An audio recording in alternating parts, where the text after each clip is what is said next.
Pag dito na sa Jesus sa krus, may kaupod sa dito nga duhaman. Kay crucify man sila nga duha. May kaupod siya po nga duha katawo, may salaman. Pero si Jesus wala sala ha. Ang isa sa ila, nagpakumbaba. Ang isa, wala din nagpakumbaba. Ginaisulto niya pa si Jesus.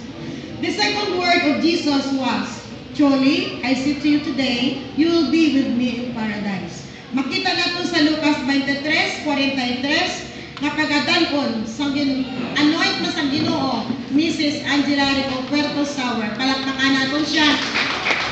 Kumayo na in English, kaya tungod ang banner sa kilid ha. Ang tayo na in English ha.